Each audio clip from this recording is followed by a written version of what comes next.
Chris here from Lavie Tennis Academy. Joining me tonight is Mike James, and I'm sure he'll explain a little bit about himself.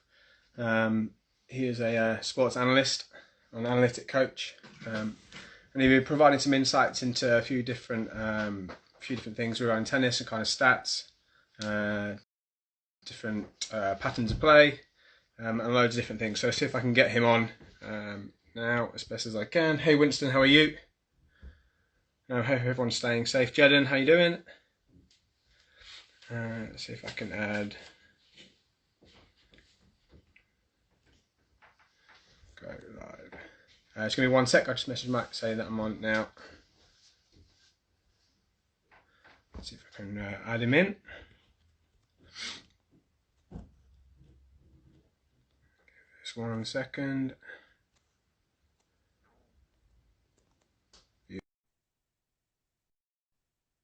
Should be joining in 1 sec. Here he is, Mike. Chris, good morning. Oh, good evening. Good evening. Evening over here. How you doing? Yeah, I'm good, mate. I'm very good. How was your weekend? Yeah, good. So yeah, Easter Bunny come? Not really. No, under strict lockdown. Easter Bunny in my house at the moment. Yeah. How are things over there in the UK at the minute?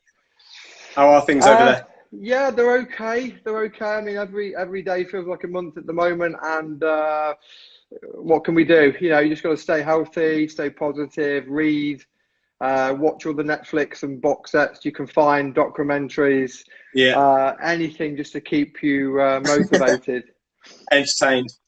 Yeah, basically. Very quick, like, how long have you been? How long have you guys been off in the UK? You've been locked down for? Is it a few weeks as well? I think we're going into our 4th week now. It's hard. It's hard to remember. You know, today is Easter Monday, which every day feels like Sunday.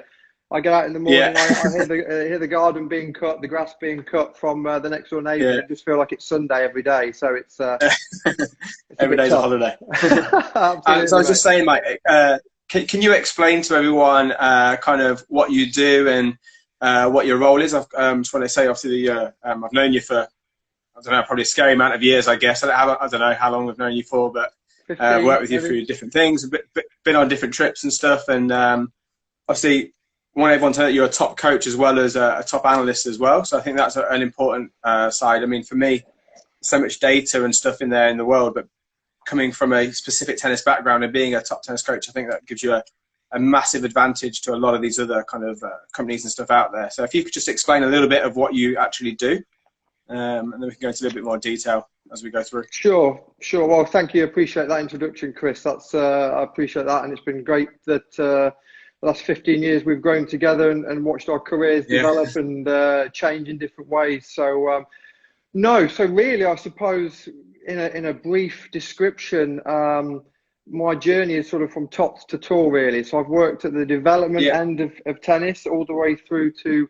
top 100 players, top 50 players, top 10 players. So really the way that has happened, I suppose, was basically just looking to learn and develop from different coaches, go into different experiences, and my role, I suppose, if you like, is to provide information to those players and support teams to help them win tennis matches. So if you're talking about the top end of the game, they want my information that I break down to them for them to be able to have a better chance of winning, because there's thousands of dollars on the line and ranking points and history. So from that end, that's really, really important for those guys.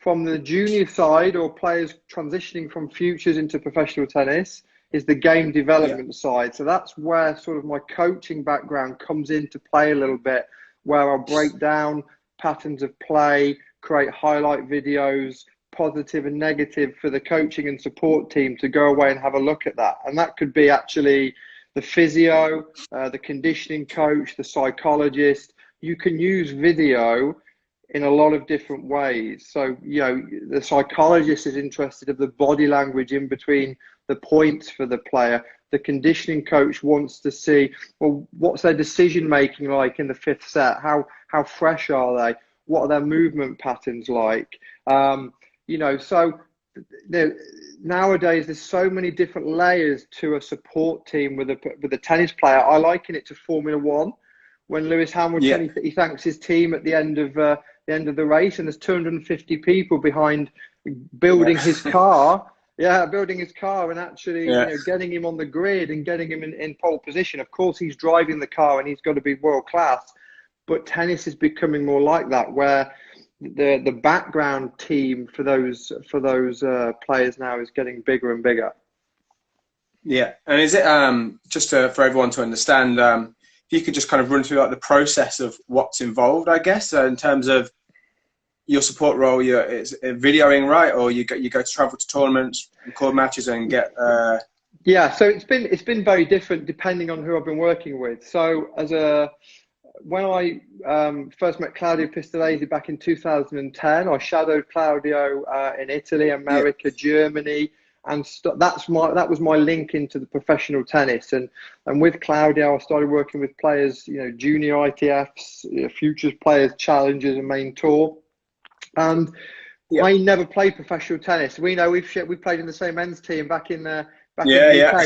So you know my level. So it was really about how can I get a message to a guy that's playing qualies of US Open or Masters 1000. How can I, in the key moment when he needs information, how can I deliver that with quality and help him in that situation? Now, of course, there's lots of coaches in other sports, Mourinho, Arsene Wenger, Sir Dave Brailsford, Bollettieri in tennis that haven't played at the highest level, but have gone on to work with world number ones, Champions League teams, etc. But for me, I was always into technology and I always liked technology. I always buy the latest iPhone. I always buy the latest gadgets and gizmos. I haven't got a drone yet, like you, unfortunately, but that'll be on my next birthday shopping list. On the list. But so technology was my routine, and I thought, well, with statistics and numbers and video, I can present facts that the player's we're not gonna have an argument about, this happened, on your fifth break point today, this happened. Well, often coaches don't remember on the fifth break point what happened and where the time of the match was and what happened on the point before, so video and data allows you to do that. So I suppose, again, I'm going off on a tangent, so this could be a 2-hour conversation, but basically what I would do in a day in, day out process is I would record the matches, take the match data, create a match report, and then from that match report, I would feed back to the team and go, okay, these are the key highlights for you to look at. By all means, go in the direction you want to go. Our reports are 22 pages long. So they're longer than the Hawkeye reports. So to give a coach that information, they're going to be like, what is this? I don't know where to overload. Absolutely overload. So we try to hone in and give them the spotlight, shine the spotlight of where we want them to go. Plus, with everything that's on the report, the video is linked to that. So now all of a sudden they can go, Mike, I want to see all the players' serves on the ad side when they were behind in the score. Okay, so send that over to them so they can look at that. So I allow the freedom of the coach to sort of go and feed back to me of where they want to go. Some coaches and some support teams have been like, right, we trust you as a coach. We trust you as an expert in data analytics. You go and pick out the information and save us time, and we'll trust the information that you're sending back to us. Yeah, and I guess every player has different strengths and different areas of their game they want to in particular look at and improve, I guess. So do you look for them in particular things in matches? Are there like key points in a match you look for and stuff, I guess? Yeah, so I mean, if I go back a little bit in time to when I really heavily got into analytics full time, I was working with Ante Pavic, with Claudio Pistolesi, and we were at US Open 2018, and Claudio introduced me to Magnus Norman, and we had a really nice lunch. And a month later, Magnus emailed me, and the email was titled Stan Wawrinka. And I was like, okay, this is an interesting email. So Magnus asked me, could I go away and essentially collate the data and the video for Stan before his knee injury. I think it was June 2017, and then after his knee injury. So I said yes, not 100% no. You're a bit nervous, I guess. A Grand Slam winner and top 10 and yeah. I mean, I've watched Stan. Yeah, I've watched Stan, followed Stan's career like we all have in tennis. So to actually commit to a project where you're going to be sitting down with his coach, long-term coach, during the most successful period of his career and give him information was slightly nerve-wracking. I flew to Sweden November 18 in his Wimbledon boardroom.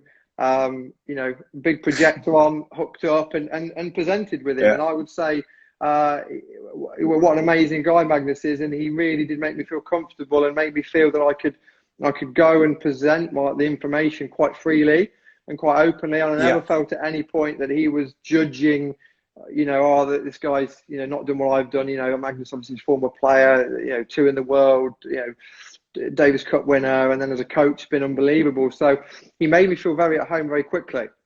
So that project went really well. He liked the data, liked what I showed him, and that gave them the pre-season content for going into December 2018 in Monte Carlo. So they you know, Magnus felt he had a good amount of information to present to Stan and work on things to go into 2019. And I'd like to think it was a really big success, that project. And was it his academy is in Sweden, Stockholm, right? And then you go over there a bit and good tournaments there and stuff. Yeah, good to great academy in Stockholm, world-class facilities. We have a good link with the analytics and working with some of their top players over there. Their philosophy of care and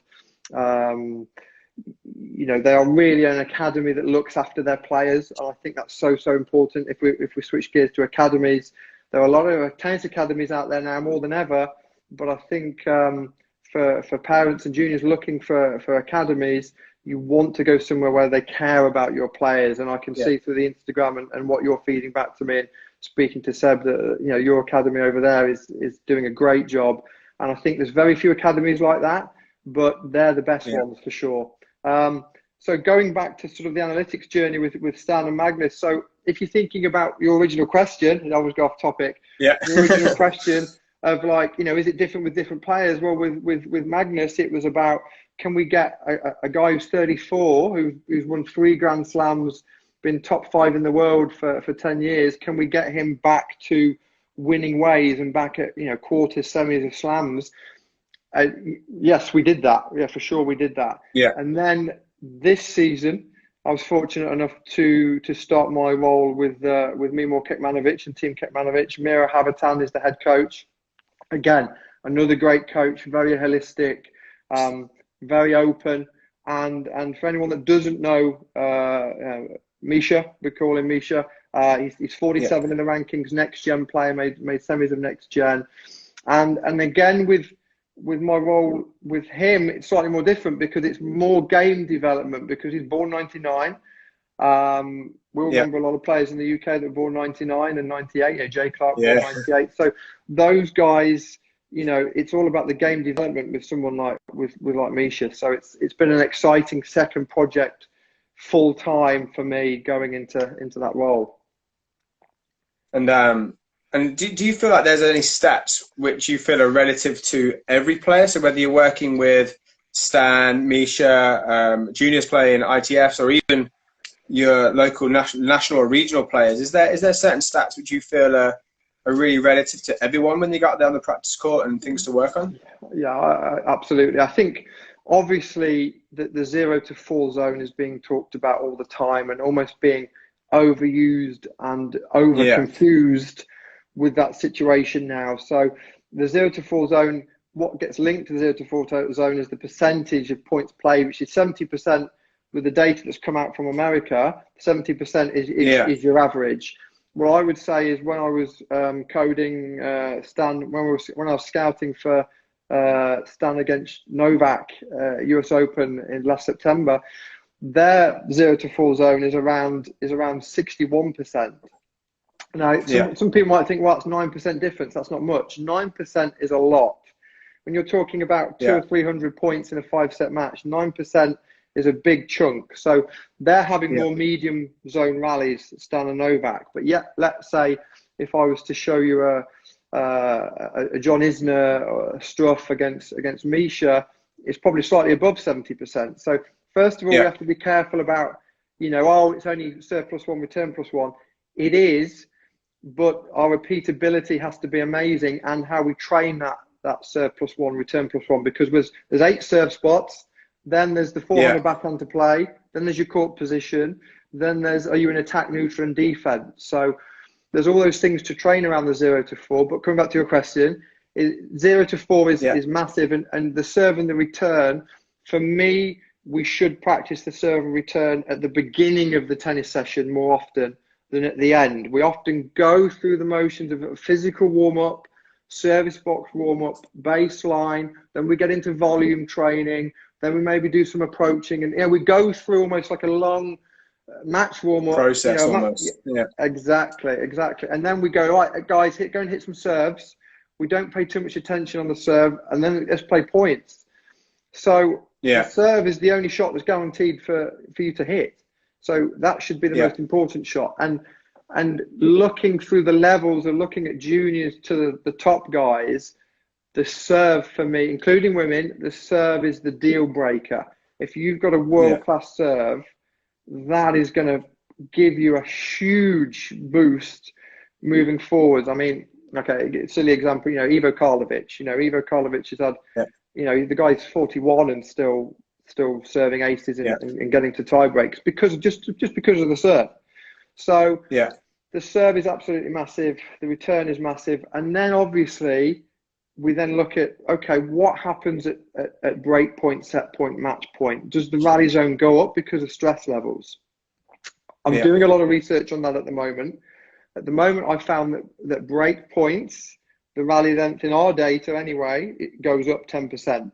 So there's a little bit more on it. So therefore, if it goes up 10%, it means it's in the medium rally zone. So you're in your sort of your secondary pattern zone. So it's still very, very important to train patterns. So we can't get lost in not training patterns. I think it's just how coaches structure their sessions, I think, is very, very important. For me, I feel like the 0 to 4 gets thrown around so much in terms of only a certain amount of people have probably collected this information on a certain amount of players. And for me, it's, you've got to work relative to who you're working with who's in front of you. So there might be a certain player who might look to try and be in the 0 to 4 a hell of a lot more than another player, for example. So I think it's kind of relative to people's game styles, I think. And without any information, I know myself and you and Seb are trying to get together and work out where you can work with our academy players, because I feel as a coach, you've got to have information on the players you're working with, not just going off a stat of someone who coaches work with Djokovic, let's say, for example, who will say this, and that. And I think coaches just take things out of that, and not with, I know they bang on about it's all relative regardless of age, under 12 and stuff.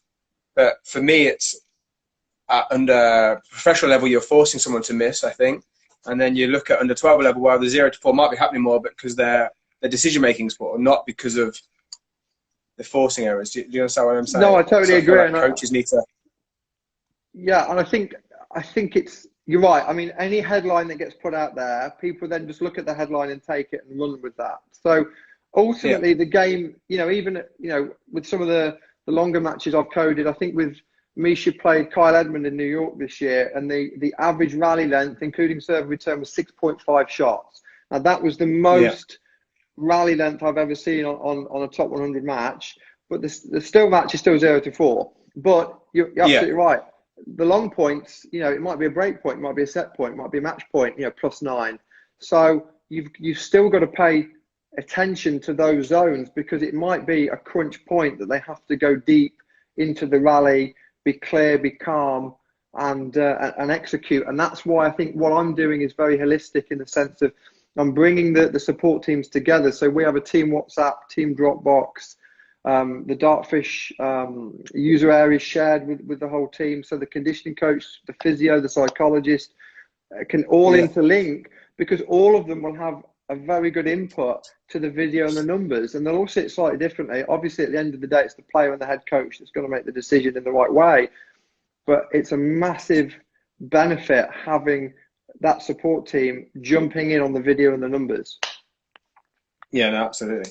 And am I getting this right? Just flicking on your website and stuff, you offer like a scouting package as well, I guess, for players who've repeatedly played with players before and stuff, or? Yeah, so we do match scouting, WTA, ATP, doubles, singles from Challenger Tour and above.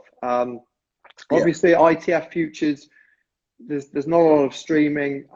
There's a sea of players out there in random countries, so the match scouting doesn't really work at that level. At the highest level, it for sure it's available, and scouting in tennis is a fascinating subject as well, because one, I don't think it's done that well generally. We do it with the use of Dartfish match reports.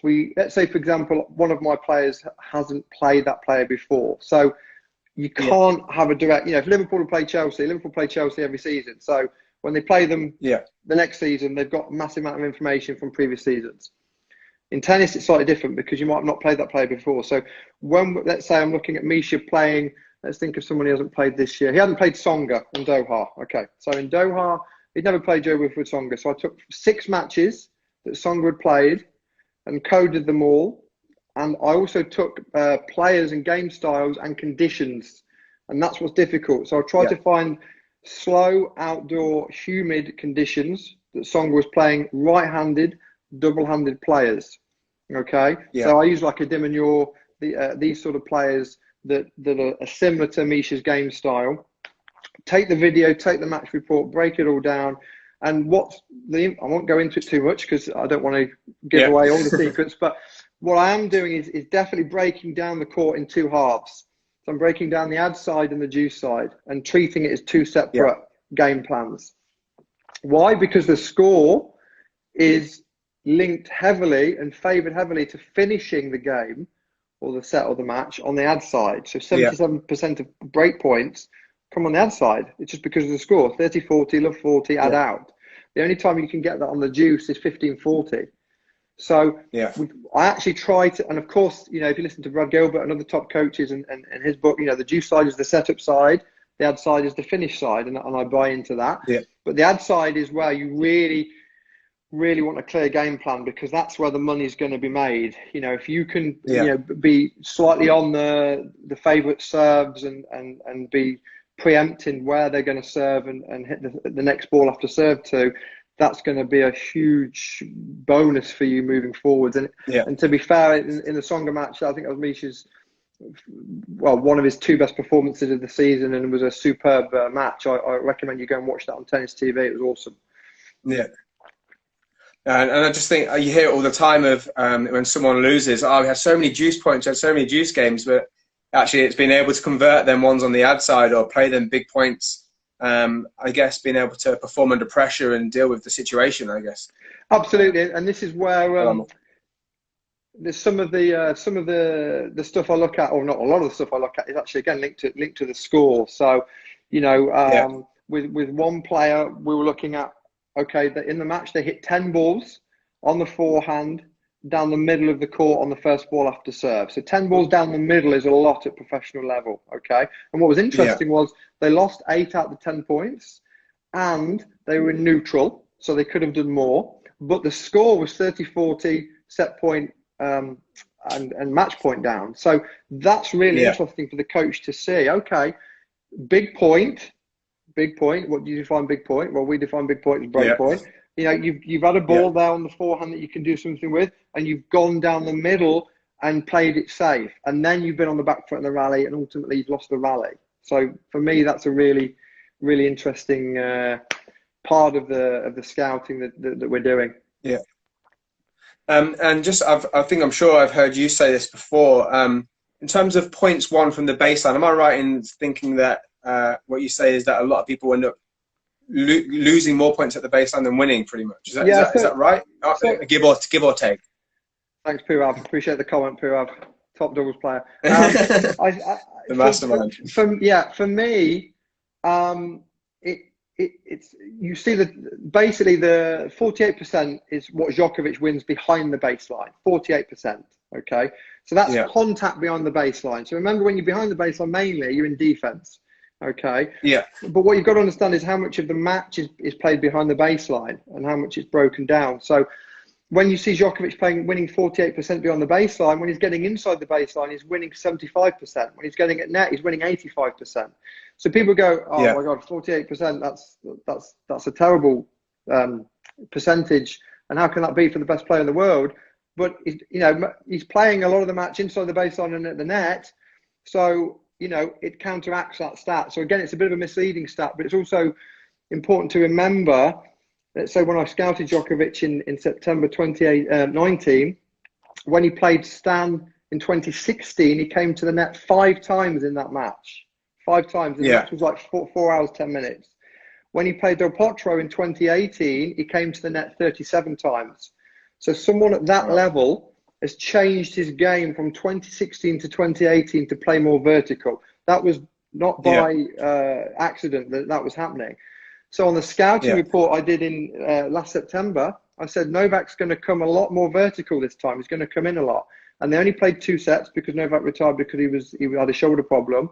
But he came in 17 times in 2 sets. So he came in. So a hell of a lot more than before. Exactly. And I knew that was going to happen. So if you're feeding that information back, you know, and also I was also giving information of where he likes to approach to and what his favorite approach is and which stroke and how he tries to, what type of flight path he's coming in on and these sort of things. So it does get more detailed than that. But the headline is, if you know Novak's going to come in on you a lot more, you're ready to pass. Yeah. And do you feel people like moving forward for juniors trying to transition to the net is a massive advantage compared to maybe, let's say you go out of back end juniors, you're playing slams juniors, to trying to break through from futures to challengers? I think there's a big gap in that futures to challengers. Do you feel being able to transition to the net effectively is going to help massively? Yeah, well, perhaps already asking you, do you think that the serve and volley is going to come back? So I think tennis goes in cycles, and I think ultimately it's dictated to by the surfaces, the balls, you know, altitude, non-altitude. However, you look at what Rafa's doing now. Go back to the US Open final 2019. You know, I think, you know, Nadal's come into net 25, 30 times. Nadal. I mean, you go back 5 years, you wouldn't see him coming to net 5 times in that match. So, and there's obviously a lot of reasons behind that. It's the physical side maybe that's affected him coming in, but also you watch him and Medvedev, they were bashing hell out of each other from the baseline, having these long rallies and just not being able to hit the winners, you know, killing each other physically.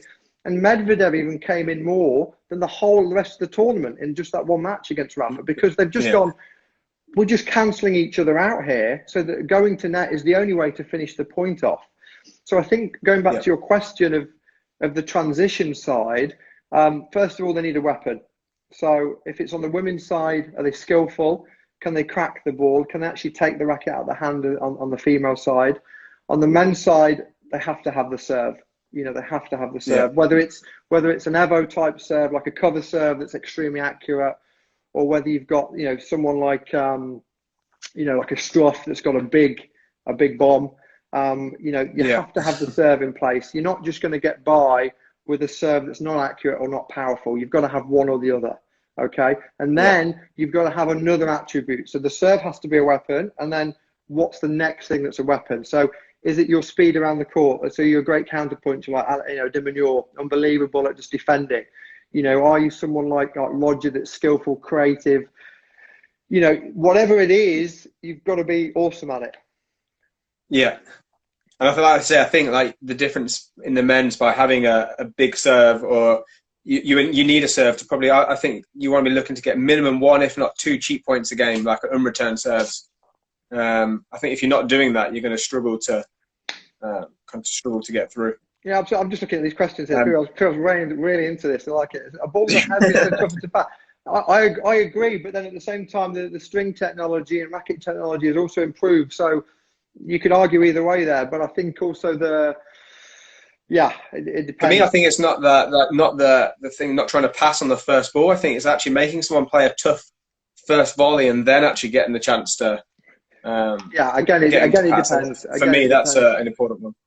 Yeah, as I said, I think tennis is vertically is going to be a really interesting one. And I think I said this a while ago, that if you're working with someone who's 50 okay, as a 15-year-old junior boy, okay, and you want him to be a Kachanov or Tsitsipas at 19, okay? Yeah. The physicality of this boy has got to be monumental. It's got to be out of this world. So the physicality side, you can't bluff that, you know. No. It's just, you've got to be a monster, an absolute monster in the gym to be able to turn that onto the court. So, you know, you look at, you know, I've stood next to Kachanov in the Players' Lounge. I mean, the guy is just, the shoulders are, you wouldn't get on the screen, you know. So, you know, you've got to physically be unbelievable. And then mentally, you've got to be some sort of, you know, superhuman, you know, guy that doesn't let anything bother you. I mean, you look at Roger Rafa and Novak in the last 15 years. I mean, are we ever going to see mental strength like these guys again? I mean, it's just incredible, incredible. So would you recommend a player coming out of juniors to probably go the college route, I guess? I mean, we've been over to the US. Like with men's now, I see in particular men going down the college route, I guess, more so than the women's, I feel. So I think, again, it depends on where the physicality and stuff. I mean, the guys' route now to go to college is very credible. It's very credible to go, I'm going to go to college, play back end of NCAA, and spar and fight with these guys for 4 years, and then come out like a Cam Norrie, Paul Jubb, Kevin Anderson, John Isner, Steve Johnson. There's a hell of a lot of guys, I can tell you, in the Challenger Tour that have come out of college. You know, the Challenger Tour is full. And the players you say there, they make me think that they're so hungry on the court as well when they get to 22 and they're being in and around 4 years of working as a team, hard work ethic, not just representing yourself, you're representing the team. So your kind of core values, you're right, I want to work hard for the team. I mean, just before obviously the virus hit, Norrie was back here training and we managed to get on court with him quite a bit. And his like training ethic is unbelievable. Like the willingness to want to keep going and the hunger to want to get better is amazing. And I think that has a big deal with how you are at 15, 16, 17, but then being able to nurture that a little bit throughout the college pathway. Well, I agree. And I think the majority should go to college. I think absolutely should go to college. I've been going over to the States now for the last 6 years with Claudia Pistolesi, helping players go through college camps and getting them into universities. The level is definitely going up all the time. Because, why? Because if you go into futures at 18, it's $40,000 to play a full schedule. And then you've got to, and then that's on your own. So you're traveling on your own at 18, playing a full schedule. No, I want a parent, I want a friend, I want a coach. Well, now you've got to pay their travel expenses. And then if you've got a coach, you've got to pay wages. So you could be coming out, you're from 18 to 22, you could be spending $250,000, whereas you could be getting paid to go to college. Where a college scholarship is worth $200,000 and getting everything free. I was fortunate enough to work with Jack Findle-Hawkins 2018 for the futures in the UK and then the grass court season. You know, there's Ryan Peniston, there's Luke Johnson, there's a lot of guys that have come out of college that are having a go that, you know, maybe can break into top, you know, Grand Slam qualies, you know, ranking and this sort of stuff. And again, it's where your threshold is, isn't it? So it's like, you know, where are your goals? What's your budget? What are your academics like? I mean, there's all these factors in tennis, which then that's where it comes down to. You need experts like Seb, like yourself, in an academy.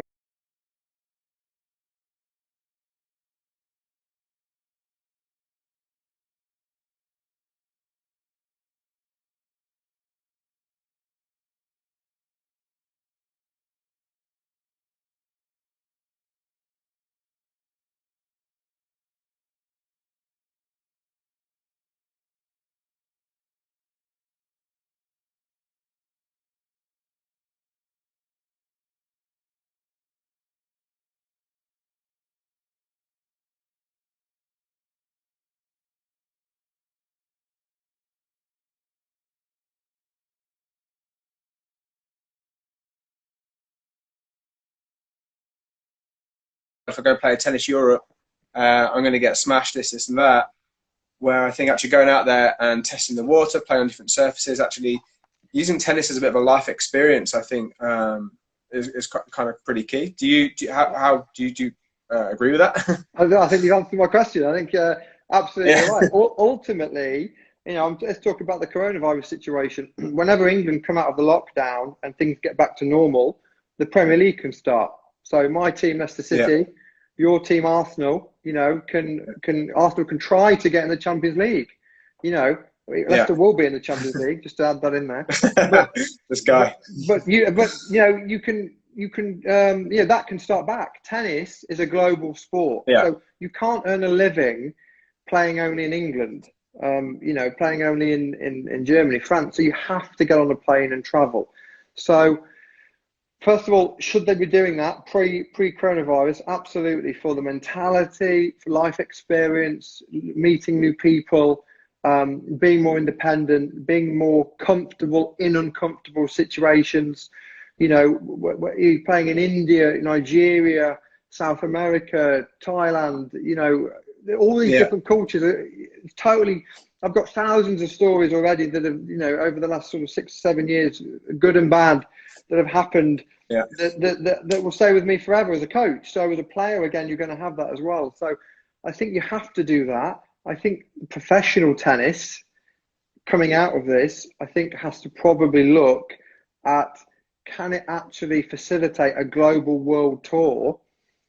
I think if it does, it's a lot longer than the end of this year. So I think it has to look at regional tours, golf style, America, Europe, Asia, and that player only stays in the States and plays 12 months in the States. I don't know, I'm coming up with ideas, but I know the LTA is creating an idea of putting a lot of tournaments on back end of this year and doubling British Tour prize money to allow, potentially, if the ATP WTA tour is not on, then our pro guys will be playing an internal tour to keep them busy. Because I heard a podcast from Liam Brodie yesterday. Liam hasn't hit a ball in 3 weeks. He says that's the longest he's not hit a tennis ball since he was 10. So we're going to have a lot of shanks coming out in the next... it's crazy. Absolutely. So we'll just put about second serves, especially in the men's game, I guess, a massive important stat you would look at. Yeah, and absolutely. And I think the second serve numbers are really are more interesting than the first serve, because the first serve for a lot of guys is very, very similar. It's what are you doing behind the second serve that's going to be the deal breaker. So, I recommend everybody to go onto the ATP website and look at the serve and return tracker, because you can see the rankings of where certain players are just for serve, first serve, second serve, and same on return, which is really, really interesting to see that, because sometimes it's like, well, how much does their actual ranking correlate to their serve situation and return situation? So Misha, for example, on second serve return points won, he's 9 in the world. Okay. Wow. For second serve points won, I think he was around about 35. So the good news for that is he was above his ranking in both of them. So we were feeling as a team that if this was carrying on, I think his ranking was only going one way, and that was up, which was exciting. There's another question here about you need a wealthy family to back you. Same goes for golf, and it's an elitist sport. Okay, so how do you feel on that one? I mean, for me, I think it depends on where you're from in terms of federation. I think we just got to get out there that tennis is an expensive sport first, because you've got to travel around the world. So there's no way getting around that. There's no getting around that. And I think if you look at, let's go into other individual sports. Golf, very, very similar. Okay. Gymnastics, swimming, horse riding, equestrian, any of these individual sports require squash. Squash is a great sport where it requires almost the same amount of travel as tennis, but the prize money is way lower. Badminton. Okay. So is it an elite?